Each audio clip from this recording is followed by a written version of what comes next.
তুমি মাটির ঘরে থেকে যদি মাটির প্রদীপ হও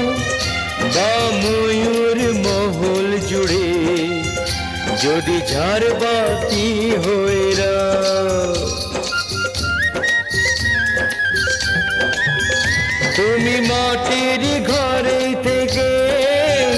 যদি মাটির প্রদীপ হও বা ময়ূর মহল জুড়ে যদি ঝাড়বাতি হয়ে রাও, তবু ছড়াতে গেলে